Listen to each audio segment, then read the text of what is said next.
So wonderful. So we're recording, just so everyone knows. Excited to introduce our panelists today, Kelley Goodwin and April and Tyler Roberts of Nomos Marketing. Kelley, could you introduce yourself and just speak to the networking and referral marketing experience that you have and how that has played a role in your business growth?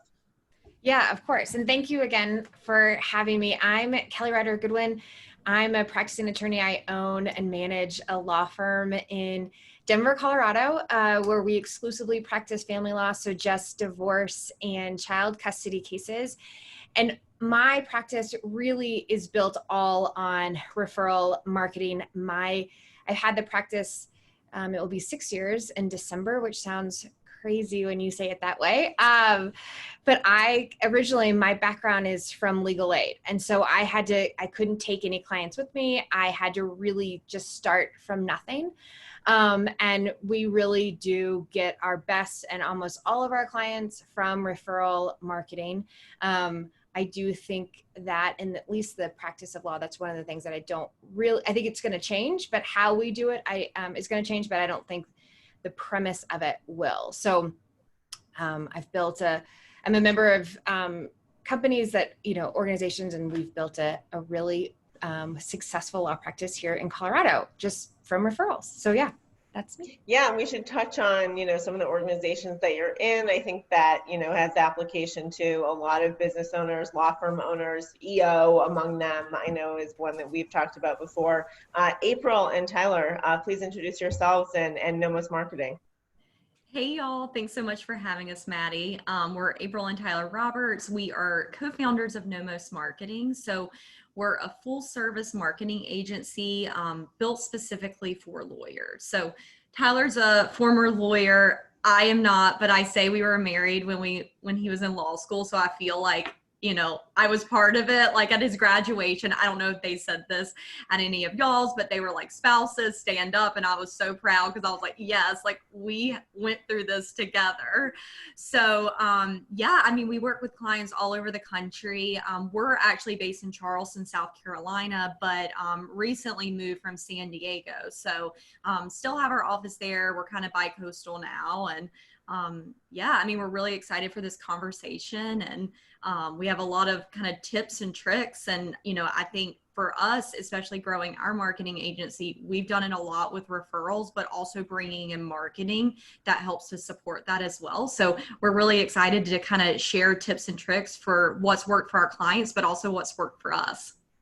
Yeah, absolutely. I think that there are sort of best practices that you take with you, whatever your business is or whatever a client's business is, because there's sort of underlying principles that really just get at the root of being human and the nature of relationships and the investment in them that pays off. And a lot of it just has to do with being genuine. I will, just before we get fully into the questions, we've got several teed up for our panelists. Introduce Smith.ai and why we're presenting this today. So we're a virtual receptionist service. We answer calls, chats, texts, and Facebook for small businesses, many of whom are lawyers and law firms, solo and small practices, all the way up to more medium-sized enterprises.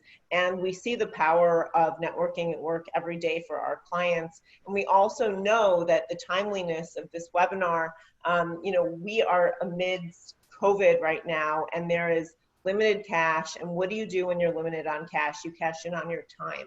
So there is a lot of emphasis right now on where can you bring value to your business, where can you exercise control within your business, and referral strategies that work, that are systematic. I think Kelley has seen, systematic, referral and networking opportunities with her own practice and her involvement in local communities and groups. We're going to be talking about all of these things that sort of bring back the control to you. And that's such an empowering feeling right now when the world is sort of, tumbling through, and each day, who knows what it will bring. There's a very satisfying feeling that it is completely up to you, and there are resources to support your business growth through really effective networking and referral marketing. So think like we have to fulfill our promise of the title, debunking some myths. So let's start there. What are some common networking myths, Kelley, that you see and you see in the events that you're in, maybe in person and even online, in your day-to-day networking activities? Yeah, and I do think it's similar, but also different when we're talking about in-person versus virtual events. But I do think one of the biggest ones is the whole adage about, you know, if you give out business cards, and that kind of ties back into your control. And I remember graduating law school, and they didn't really teach us how to network, or that what they taught us was to go to these bar events and give out your business cards. Well, and in truth, that doesn't work. So I think that's one of the biggest myths. I also think another one, which I'm so curious to hear about, kind of, you know, what April talks about like, if you build it, they will come. And I think there's an old adage in the practice of law that if you're a good lawyer and you do good work, the clients will find you. And I think we can all agree that's not true. And it really is about being active. And Maddy, I think your point about being in control is a really important thing. We talk to our clients about focus on what you can control, and that really is true in networking.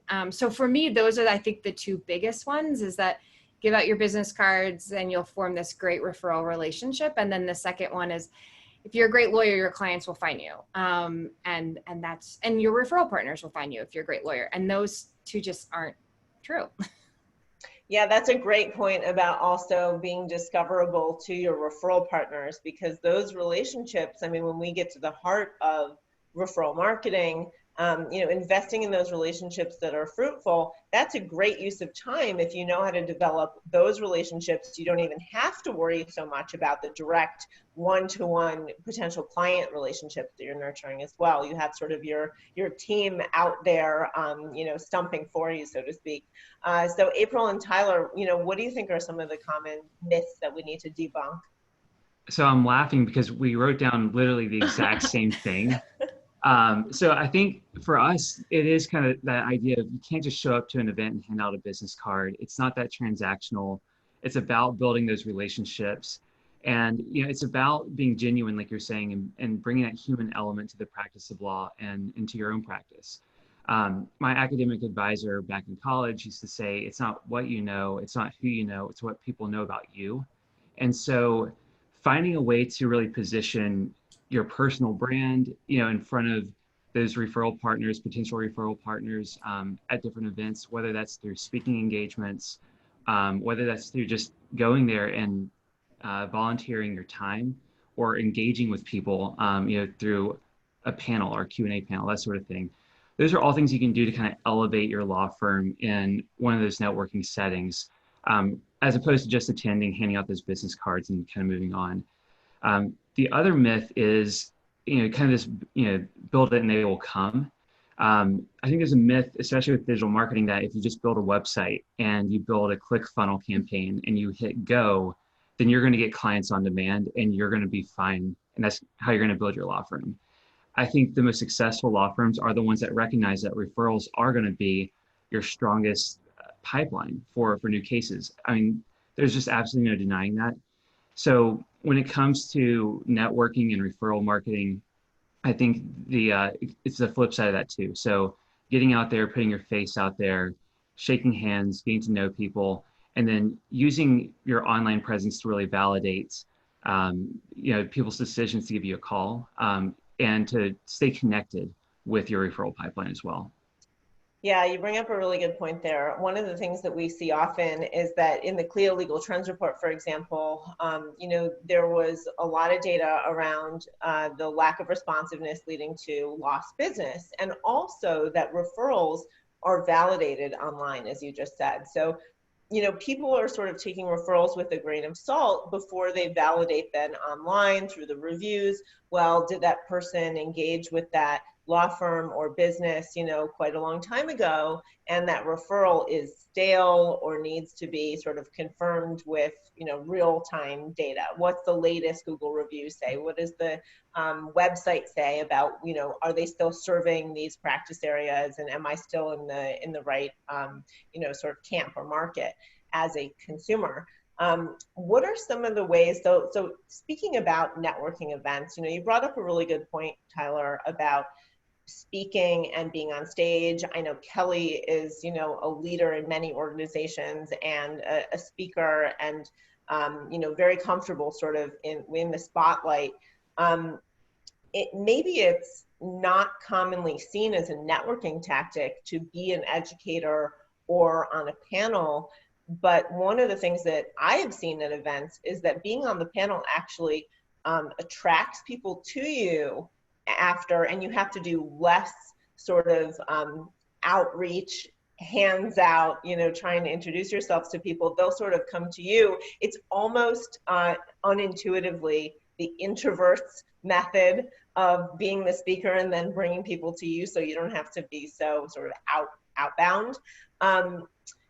How do you break into that sort of networking through your organizations or through maybe a bar association or professional groups, like to be a panelist, to invite the spotlight that actually helps you build your network? And Kelley, I'd love to hear your thoughts after April and Tyler too. Yeah, so I think that lawyers sometimes get in their head that they have to attend like legal events and events with other professionals, right? Where they can hand their business cards out. I think there's a lot of other organizations, especially local ones, that are kind of starved for thought leadership, especially when it comes to having a lawyer involved. So one of the examples that we were going to give today was with one of our clients, Jen Longton, out of Denver, Colorado. And her criminal defense practice is focused exclusively on mental health criminal defense. So they work with defendants who have mental health issues, and rather than going and fighting for speaking positions at the bar, which she gets plenty of, she does CLEs all the time with them. She's involved with local mental health organizations as a board member, also as a volunteer and as a speaker, someone who regularly contributes to those organizations. So thinking about some other organizations, whether it's a nonprofit, it could be even a church, that you're involved with, just getting in front of people and having those leadership positions is a lot easier said than done. I think a lot of times we look at like ABA Tech Show, for example, or CleoCon, we're like, how do I get, to be a speaker at one of those events? And, that's a great goal to have, but I think if you start small and start local, there's a lot of opportunities out there to reach your target market. Yeah, and I think also if you're not necessarily a very experienced speaker to the point where you have a strong speaker resume, it also feels, I know personally for me, when I started speaking, more comfortable to be at a smaller event, and then to fumble your way through a couple little small events, and then you get on the big stage.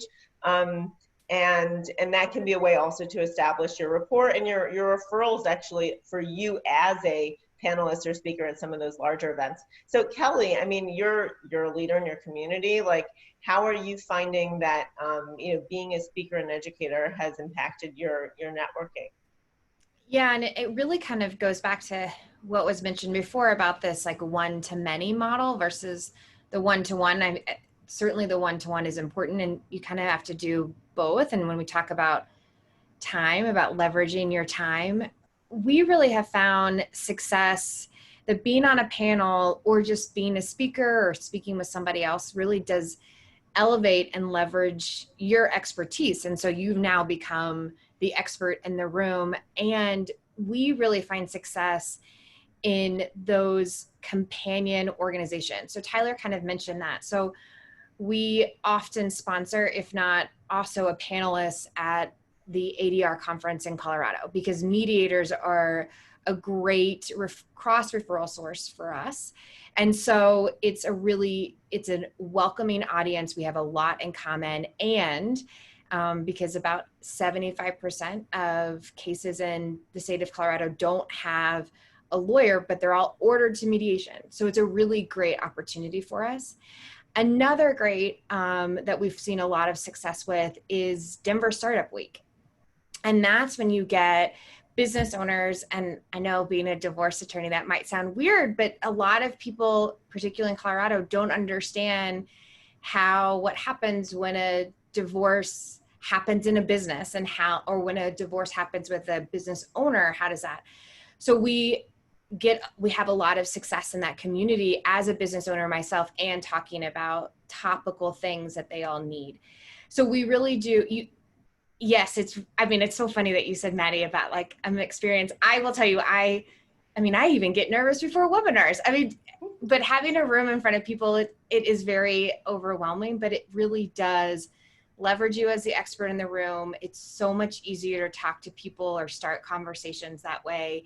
And it really does leverage your time about one-to-many and getting in front of people that may not be the audience that your competitor is trying to get in. And so there's less competition, and yet you've just elevated yourself. And so you're highly more likely to have a referral partner and or referrals themselves. I think you bring up such a good point, Kelley, about the competition. Like, there is always this sort of icky feeling when you bring up that C word, where it's like, oh, we don't talk about that because I don't really like to think of myself as someone who has competitors, or I'm not a competitive person, or, I relate to that. And I think a lot of our clients relate to that at Smith.ai, who say, like, I'm just good at this thing and I like to do it, and I don't really want to think of competitors in a marketplace. Like, it sort of gives you, a little bit of that stomach churn, where I'm not an aggressive, business owner like that. But what's really nice about the speaking opportunities that you're all highlighting is that it establishes credibility, it makes you very approachable, and it's non-threatening. So when we talk about, sort of debunking these networking myths, I think one of the biggest myths, or even real feelings that people have, often, same as you, Kelley, in fact, when I first started speaking, I had to have a podium so I could anchor myself and not shake on stage. And a lot of us have similar stories. What's really nice is that these sort of connecting events allow you to establish yourself, get comfortable with your voice and how you talk about the areas you're an expert in, because you may also not be used to talking about them. You may just do them, right? So that's a whole nother skill set where, to Tyler's point, you start small, you do some of these events, but one of the best ways to build up your sort of speaker comfort is also to mingle and to be forced to have those elevator speeches, so to speak, and those sort of uncomfortable conversations that your family's probably so tired of you trying to practice on them and talking about work, and you can't just do in the grocery store, right? Or at a parent-teacher meeting. Like, where is there a tolerance for you to have all these conversations? Often at these events. Now, the question then comes to, all right, those events right now are not happening as frequently, if at all, depending on where you live. So what happens online, LinkedIn, let's talk about Facebook, let's talk about Twitter, even Instagram. Tyler, I know this is an area that you're really passionate about. We'll start with you. Is networking actually a thing on these channels? And can we sort of go one by one with the top 4 and say, what does it look like on these places? Yeah, absolutely. So I think consumers and individuals have been doing this for years already, and they're way ahead of lawyers. When it comes to networking online, it really just comes down to engagement, right? So you can have a profile on all of these different platforms, and you can create tons of content, visual content, video content, written content, what have you. But if you're not engaging with other people on this platform, you're not going to get traction. So time and time again, we see lawyers that spin up an Instagram profile, for example, and they post maybe 10 things to get a couple likes, and they say it doesn't work for them. Same thing with LinkedIn or Facebook. And really, what we try to encourage our clients to do is find a platform that you can own. And that could be Facebook, it could be LinkedIn, it could be Instagram or Twitter, what have you. And we'll be there to support you with different types of content, but really look at ways in which you can start to interact with other users. Because the content's great. That's one part of contributing to those platforms. But the other part of that is commenting on other people's posts, sharing those posts, highlighting what other people in the community are doing, even sending direct messages saying, hey, love that last video you did. Those simple things that you do can really start to make connections online. And I'm not going to say it's going to completely replace what you do in person and in real life, but I think especially if you're serving a larger demographic area, you're virtual already, it's a great way to have a happy hour in one city and then jump over and interact with someone in a completely different city and you're sitting on your couch. It's a great way to network. It's a great way to just kind of tap people on the shoulder and say, hey, come check me out. And the one thing I was telling April last night when we were preparing for this, I was like, how many times have you seen someone comment on, a post on Facebook, right? And you click on that and you see, oh, they're an attorney at this law firm. You click on that law firm's profile, then you go and you check out the website. I mean, I do that all the time, and I know that other attorneys are doing it too. And that's a great example of how just commenting and interacting online can start to generate some traffic to your website as well as interest in your practice. Yeah, and I think that, when you start talking about online profiles, you can't ignore the fact that you often have your own personal profile attached. So there is an aspect of personal branding here. Is there an audit or review or sort of analysis that you should undertake if you're about to expose your personal Facebook profile and Twitter? I mean, LinkedIn, I think there's less risque stuff on LinkedIn. But, there are some things, probably photos that your friends have posted on Facebook. Are there certain settings you should be aware of that you actually advise your clients to do if they're going to engage in social media marketing in this way? I mean, we don't really tell them what, they should do with their personal profile. I think it's more about leaning into who you are. Mm-hmm. And I think for us, we've been very true to ourselves as we've built our business. And, for me, I've never shared anything, and maybe because I grew up in the time where I remember being in college and social media was becoming big, and it was like, okay, don't post this from that sorority party because you could get in trouble for this and all. That was just you've probably been doing it for a while now. Yeah, right? It was already just you know about this, right? But yeah, I mean, I think for me, I have back in college albums from fraternity and sorority mixers hidden, not for any reason other than that's just not part of my life now. That was a decade ago, that's just not what I do. So yeah, I mean, I think that's a really good point and something that people should definitely be thinking of when they're really opening themselves up. But I think definitely be true to yourself. And I think for us, it's really about leaning into who we are. And we love posting fun memes.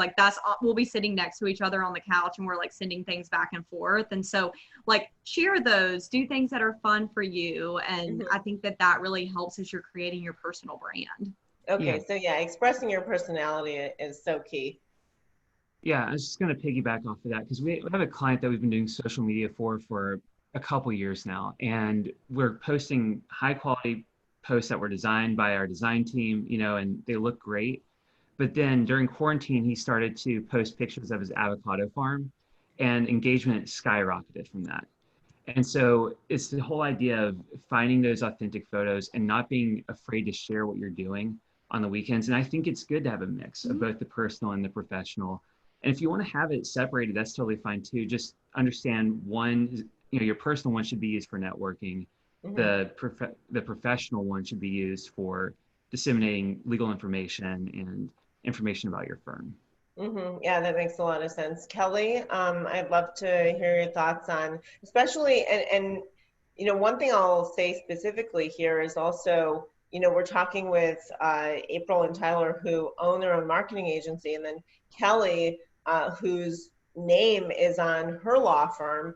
So, in the solo small business realm, this is especially relevant. So, Kelley, how has, your personal name and brand tied together there influenced, the way that you're personally using social media and feeling like, always a representative of your company, whether you like it or not, maybe.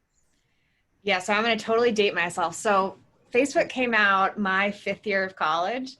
So it was not a conversation in my sorority about what we were posting online because it didn't exist. But I will say, this is a really important kind of topic for me. And Maddy, you kind of hit it nail on the head. My name is on the door, and I am a big proponent of how you show up is really important. And for right or for wrong, I think it's more than like 67% of how we communicate is nonverbal communication, and that includes how you show up, right? Mm-hmm. And in the kind of the online space, it really is, and my perspective and how I approach it is, this is really, you are who you are everywhere you are. So like, for example, so I'm from Texas and I went to school in the South. And so I do not leave my house without some makeup on and being done. And it drives my husband crazy. But I will also tell you that I run into people all the time. And so I am me everywhere. And people don't necessarily compartmentalize that. And right. So I am a big proponent of being conscious of that. Mm-hmm. And for right or for wrong, people make split judgment decisions on what they see you doing online or in public or what have you. And so being mindful of that, I think, is really important. For example, we don't have any clients coming into our office at this point, but mm-hmm. I have a pretty strict dress code. And that's because people make decisions about lawyers' capabilities based on what we're wearing. And I think that's silly, but that's what happens. But I will say, so I'm taking because I think, April and Tyler are great. I'm taking all these notes. And I was like, oh shoot, I should probably go back and look at my really old personal profile stuff from way back when. And I was like, mm-hmm. I haven't looked at that in a while. I should probably check it out. People will dig into your background, right? Yeah. And I think that, Kelley, you bring up such a good point here. And it actually tees up another question for April and Tyler that you probably have examples of yourself. But I think you bring up such a good point that you are who you are. There is no differentiating. You don't get a pass if you've had a bad day and you're yelling at people in the grocery store. That's your potential client or referral partner who you maybe just shoot out of the produce aisle. So, I think that even if you don't have a goal for networking or referral marketing or how it's going to specifically impact your business growth, and April and Tyler will talk about that later, what are the actual measurable effects of this? And can you set goals against it? Yes, you can. But I think that even if you don't have a clear objective in mind, if you are a small business owner, you're running an operation, no one can afford in this day and age to shoot themselves in the foot or limit their opportunities based on reputation or interactions in your community alone. And I think that there does come a point where if you have certain passions that come out publicly, whether they be political or municipal or whatever the case is in your community, if you choose to stump for something, then that has to be something that you understand and own as part of your brand, as part of anything that you touch. And there are different comfort levels there too. There are some people who are very outspoken who say, I own this business and I also choose to have those be business values of mine in addition to personal values. But whether or not you say it so explicitly, people will already tie those together. So the question that I have for April and Tyler is, it's so important that you maintain consistency with your personal presence.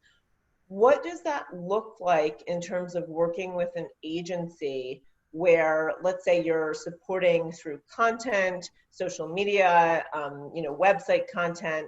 There needs to be a really sort of seamless approach between the content that Kelley's going to organically share and the content that your agency or any agency is going to create for you to approximate what you would have created if you had the bandwidth to do it, right? Like an agency is there to augment your company in very broad strokes. How do you stay consistent with this personality that we're talking about? Yeah, I think that's the challenge for any agency that's worth anything. You know, and the one thing that we always tell prospective clients is that we're not a check the box marketing agency. You know, we don't have systems set up that we can just plug and play law firms, because we know that doesn't work for everyone. Really what we do and what our process is designed to do is to get to know our clients well and to really understand kind of their mission and their vision, as well as kind of like what they're interested in. We like to say that we're making the law more human. And really what that means is that we're trying to personalize everything that we're doing for our clients. So that way people get to know them, that they feel like it's, a less intimidating thing to pick up a phone call, and call a lawyer. And so for us, it really boils down to having like a really strong onboarding process that asks some really pointed questions about, who you are and what you want to accomplish and who you serve.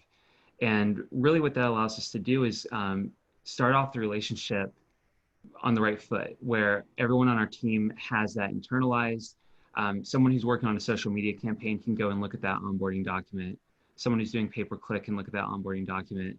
And what we love to do is take a client from branding through website development and then into like an ongoing services, because the branding portion of that is so important. And I think it's often overlooked by a lot of attorneys. I think that a lot of times they jump straight into building their website. And, logo aside, I think there's a lot that goes into building a brand, really defining the vision of the law firm, defining the mission, the core values.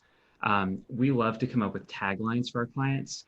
And, these aren't these kind of like run-of-the-mill cheesy taglines that you might see on a billboard. They really try to get to the heart of what that attorney's trying to do. And so it may not necessarily be an outward-looking statement. It could be something that's more inward for the attorney, but it's really kind of a guiding light for our team as we're building out content. And so when we're trying to figure out, how to bring someone's personality to the forefront, I think it goes back to what we said earlier, which is you can't hide behind a computer and click a few buttons and hope to get cases. You still have to put yourself out there. And just like Kelley was saying, it's like you want to have that, I don't want to say public persona, because it's not like we're, famous walking around town, as attorneys, but this idea of when you interact with me in person and you interact with me online, you're going to get that same experience. And I think that's something that we've had to learn a lot as an agency, because we're 2 years in now, going into our third year. And what we've learned is the more that we're able to replicate the conversations that we have in real life online, the better we are at converting website traffic, people who are coming in through those other forms of marketing. They just get to know us a little bit better. And so that's something that we've been improving and something that we've been internalizing for a lot of our clients as well. Yeah, and I think actually, just as a side note, as someone who has a content background myself, we talk about SEO. It's always a part of the marketing conversation, not normally part of a networking conversation, but there is a connection there, which is that the natural language of these conversations and the words that people use, you're not highlighting a certain keyword, car wreck versus car accident versus, car damage, whatever. The problem is that you just focus too much on the keyword, and you need to zoom out into the situation. And when you have these conversations about what is the practice of law, or what is the practice of any business, professional services specifically, if you get into that storytelling and you demonstrate experience and the sort of mindset that goes behind it, and you convey those values you're describing in building this brand, then you do two things. One, you speak in the target audience's language, which is really effective. It's also super effective for referral marketing, because oftentimes the referral partners are outside of your industry. Think about the chiropractors and medical and healthcare professionals. If you're in PI, personal injury, then you need to be able to say things that they can then parrot back to, internalize and repeat to their audience. So if you're saying things that are too, sort of professorial, then they're not going to be able to do anything with that. And it's the same way with where we see organic search headed. It's very conversational. It's very sort of common language. So if you've been approaching your website content and your social media, that's not the way that a human normally speaks. It's not the way that you would see spoken or written on Facebook. So as you connect your personal brand, your website, are you consistent and authentic across all these channels? That more informal language seems like it continues, whereas before maybe just in a networking event, actually directly onto your website content. It can be your next blog post. You can take these conversations from whether it's a Zoom meeting or in-person happy hour and turn them into, well, what were the questions that people asked me? I'm going to write down those 5 questions that I heard most often, and I'm going to turn them into blog posts. And then you create, this cycle of another way that networking is working for you. Right. And I think we get so hung up on channels as attorneys that we say, what's going to be the channel that brings in business? Is it going to be Facebook? Is it going to be SEO? Do I need to do pay-per-click ads? But I think if you go back to the heart of it, like you're saying, it's all about who you are, and it's all about, doing a good job for your clients. And I think on top of that, it's about having something to say, right? So you got to figure out what makes you different, what makes you stand out from your competitors. And you need to find your own unique voice for your law firm, because we can hand you a microphone and put you on the busiest corner in your, in your market. But if you're just standing there with the microphone in your hand and you're just saying, hey, I'm a good attorney, here's my latest case results, come hire me, no one's going to listen. No one's going to be captivated by that. So, if we are doing FAQs or blog posts or social media posts, threading in the story of your law firm and really capturing, that human side of it and telling people why you care about them. Why do you care about their situation? Why did you even decide to become a lawyer in the first place? Those are all things that you can kind of thread in through your marketing. And I think that goes back to how you interact with people one-on-one. I think one of the things that we were talking about was old ways of marketing or old ways of networking. I think that transactional experience that people used to have, where it's like, here's my business card, let me get yours. Give me yours back. Right. It's like a 1-for-1 type of deal. Like that's no longer really relevant. And I think when it comes to digital marketing, it's the same way.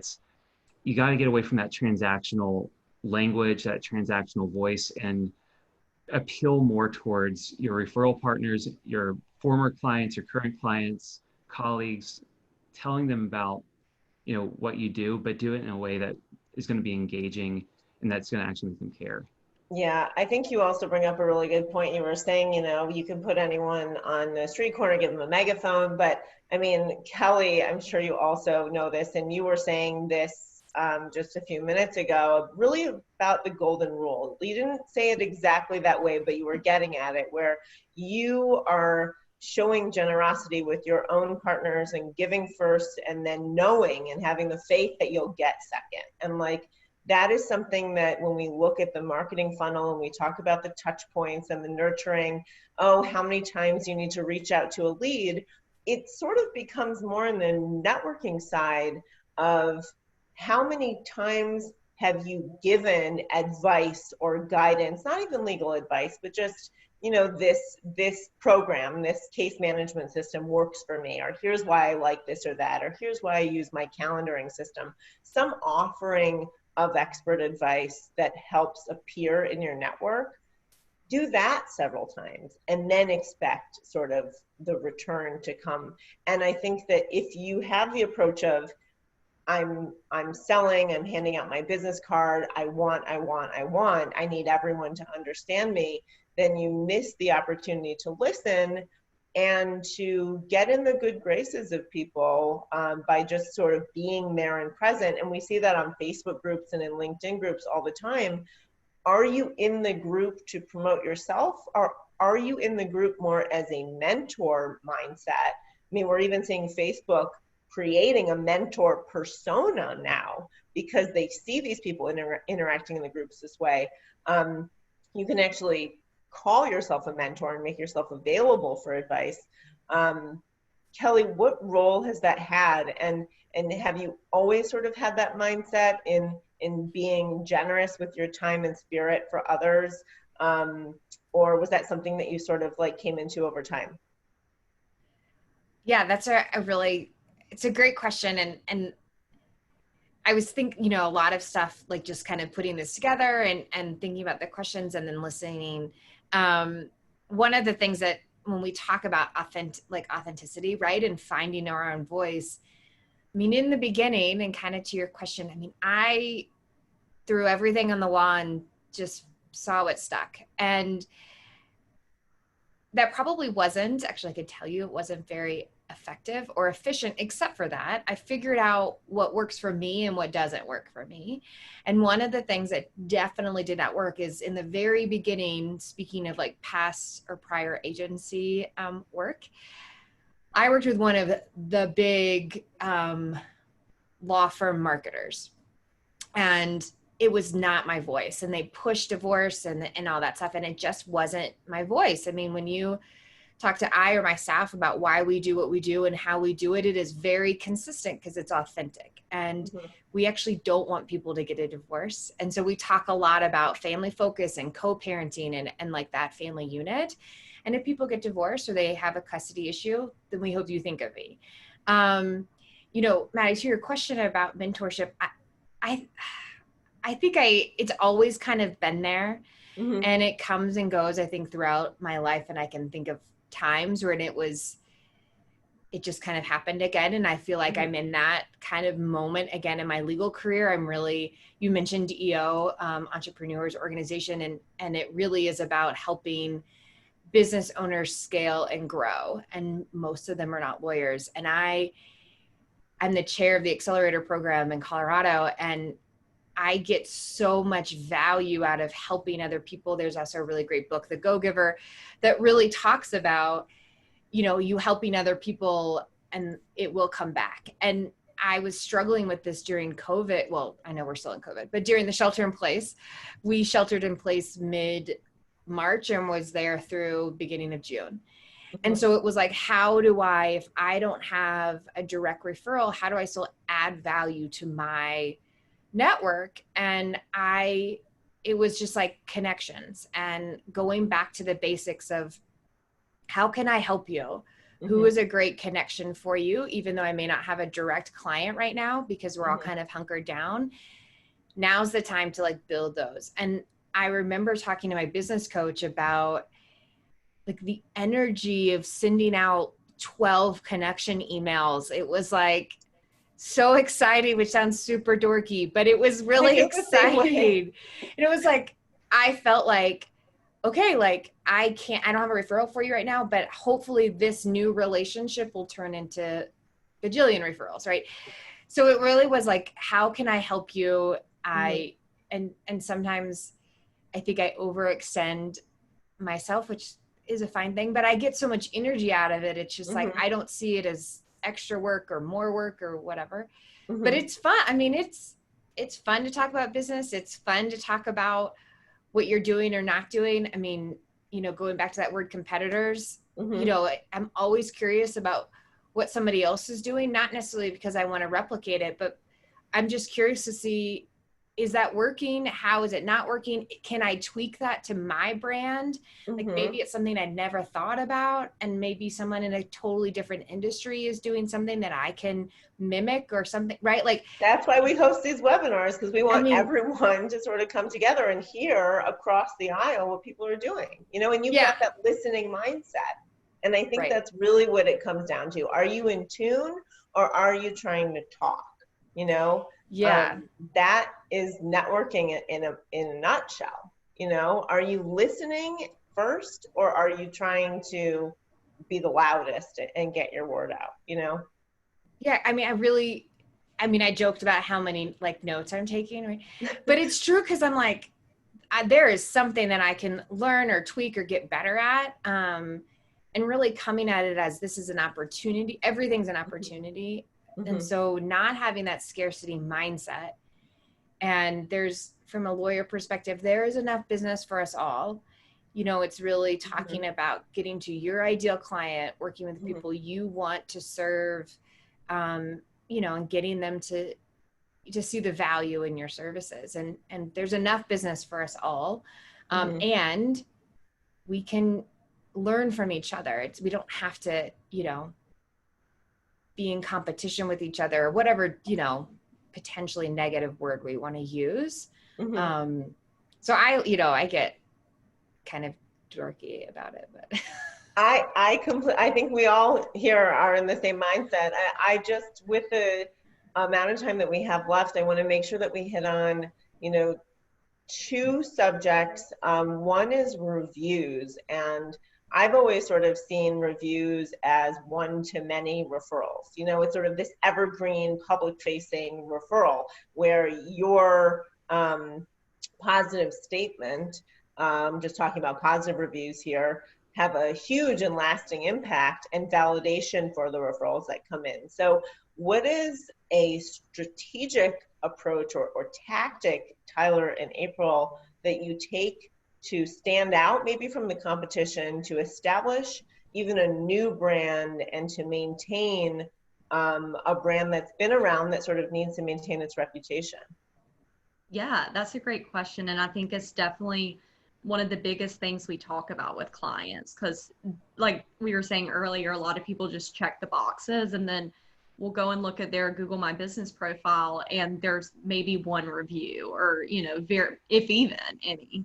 And I think the biggest thing is to set realistic goals of how you can start adding those reviews. I mean, you can't go from like 0 to 100 in a month, that's going to be really difficult. And that's also going to drain you personally, trying to reach out to those people. So what I like to recommend that clients do is that they set a realistic goal for, say, once a month, you're going to check in on this, or every quarter. We like doing things in quarters. I think it makes it a lot easier.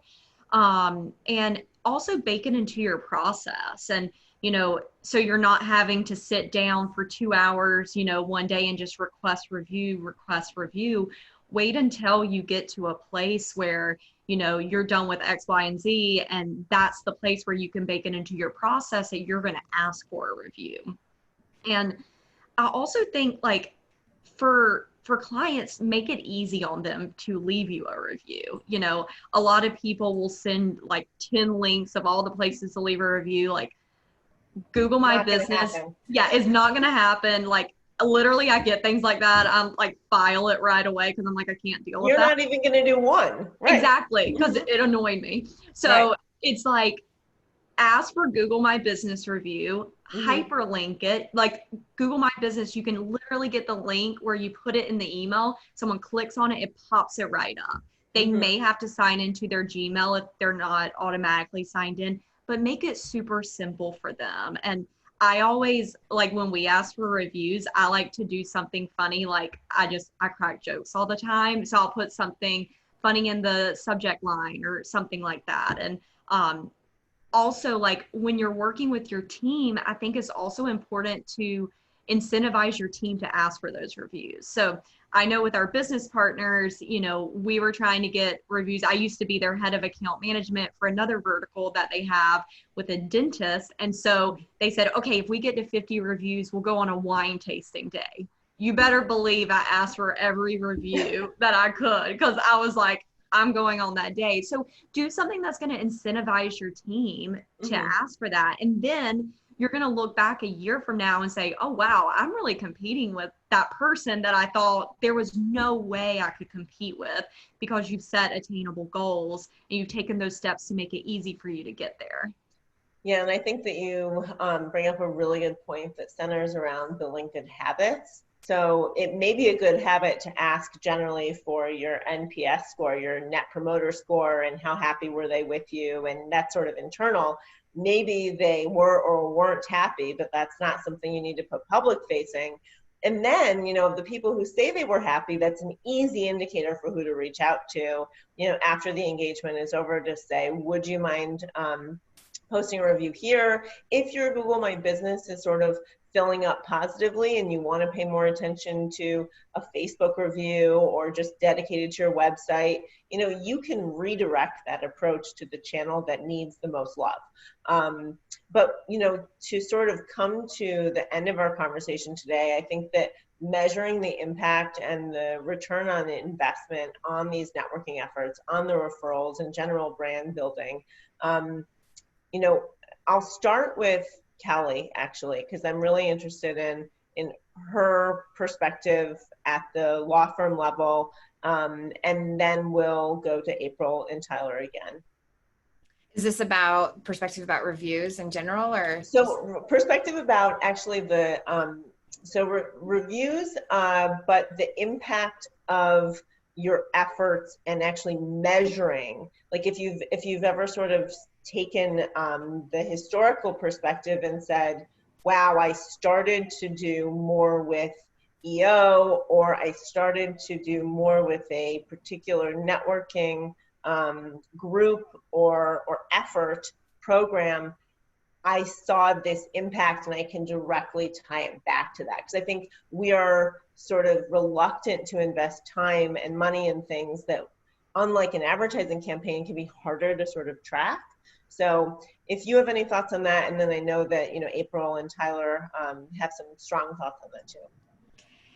Yeah, a couple of things come to mind. So we, as a firm, have KPIs, or key performance indicators, and getting reviews is part of our metrics that we measure. And we do put it in the process. And we have a template and we have everything. But I will say, I'm going to go back and look at our template and see if we need to make it simpler.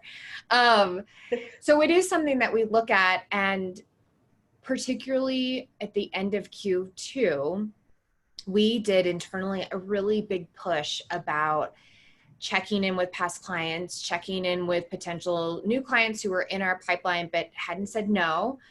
They weren't disqualified for, other reasons, and really being intentional about that. And I was reminded by two very simple just thoughts that are not earth-shattering, but it's always great when you're reminded by them. And one is just consistency, right? And like doing something over and over in that compounding effect. And the other is, what you focus on multiplies. And so sitting down and being intentional and consistent with your time, it really does work. And it's just kind of keeping the ball and that momentum going. And referrals is one of those.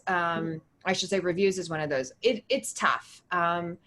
It's also really tough when you get, from the rules of ethics, and you get a not kind review. And Colorado came out about a year ago that we could say a little bit more, but it's tough because you want to sit down as a lawyer and say, that's not true. That's not what happened, but we can't because of attorney-client privilege, right? Right. So it is about really trying to get those positive reviews and being intentional and talking to your team about why this is important, right? It's important because even though we have a great quote unquote sales team in the community that talks about and knows what we do, people validate online. And so we really do have to put a focus to it. And so it is about being consistent, measuring it. What are the, how much effort did you put in, and then what'd you get out of it? But it takes time, but if you do it in small chunks, right? Like if you are consistent about it, not sitting down like what April said and make, like a bajillion 4 hours of calls and right. And then it's just like, then you're going to drop off again. And then you're sick of it. Right. Totally. Right. And then you're going to be in the back same place in the next quarter because you didn't do anything over the last 13 weeks. So it is about consistency and just putting focus on it, and it will happen. And also if you get April and Tyler probably know this better than I do, but if you get 100 reviews in a month, Google and the powers that be are going to be like, what's going on here? Right. So it's right. You have to pace yourself. Totally. Right. Same thing with, 100 blog posts in a month. Right. I think so that's a really good point, Kelley. And, I also think that when you have those reviews, specifically for the legal profession, no matter what state you're in, you do have to be thoughtful around, there is a loss of control that happens in your ability to sort of mitigate like that impact of the negative review if you get one. And that's another reason to always have that cycle running, so that you don't fear a negative review, because you know that there are positive reviews that are flowing in all the time. And again, you know, these things take time. It's also about the client volume that you have. You know, you're not possibly going to ask for more reviews than the work that's going through your doors. So you have to set reasonable goals that are actually achievable. And one of the things, if you don't already do it, is to ask how people heard about you. I mean, we do this at Smith.ai. We will ask every person, whether it's from a phone call or text or chat or email, we will say, how did you hear about us? And we know that, you know, about 50% of our clients are coming from referrals.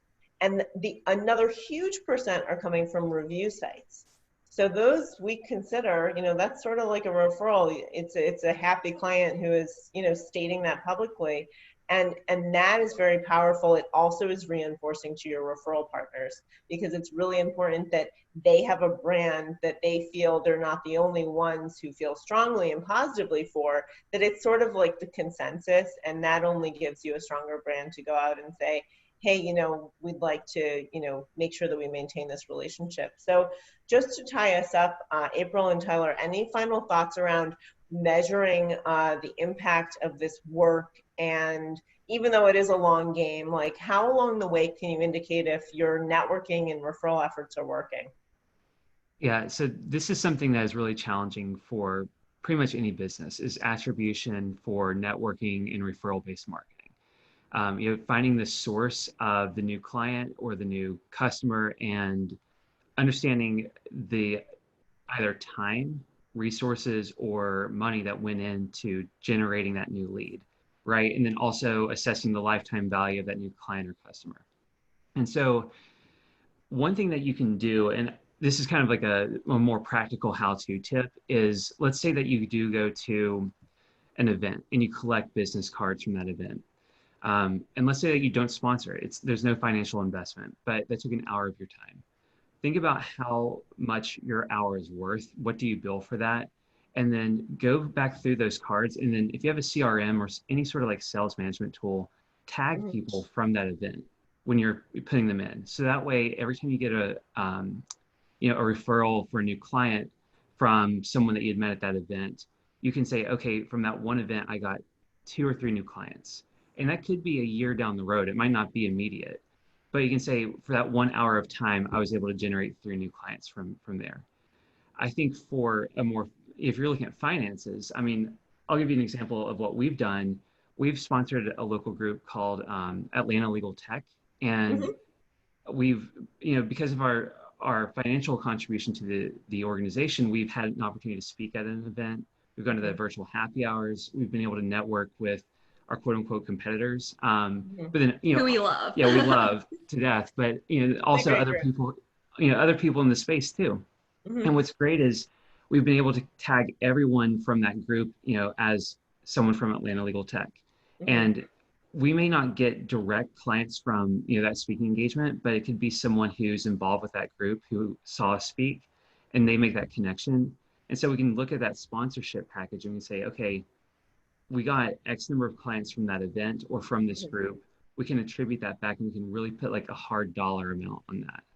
Yeah, and that's, I think, you know, speaking to the point about getting you access, you know, and it may not be access to direct clients. It may be access to potential referral partners, even if they're not a good fit, who knows who is. And we often talk about that, you know, just as a little anecdote at Smith.ai about, you know, the calls that come in who are not qualified leads. Are you educating even those people who are not a good client for your firm about what you do, and say that you're actively accepting clients, but just not in that practice area, and you'd love to make a referral? There's an opportunity to give. And by the way, if you know anyone who needs a service like the one that we provide, you know, we are accepting new clients. We'd be grateful for any referral. And why not take that opportunity to do that? Because in some way, shape, or form, you've paid for your exposure to that person in order to call you, whether it's through a paid ad or organic search or an event that you sponsored and attended and they called you. So, you know, don't sort of overlook any opportunity. And back to Kelley's point about you are your brand, you have to embody that, whether you like it or not. As a small business owner, that is, you know, sort of something you have to own. That is also the same way you can get a negative review, but from a bad phone experience, and giving that good service, or someone on your team or outsource team to give that good service and be generous of your time and expertise, also promotes your own role in that community as someone who is an influencer, an expert and resource.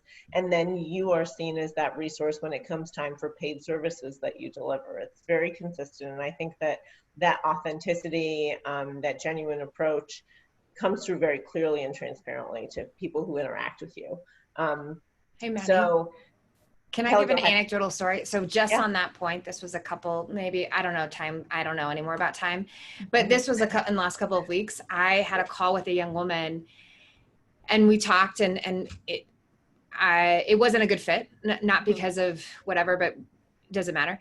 And we talked for like 45 minutes and she wrote the most glowing review, even though you know, like, we couldn't help her and I advised her not to do anything and all this stuff. I mean, it does help when you put the time and the effort, even if they may not be exactly your ideal client, you can still help them.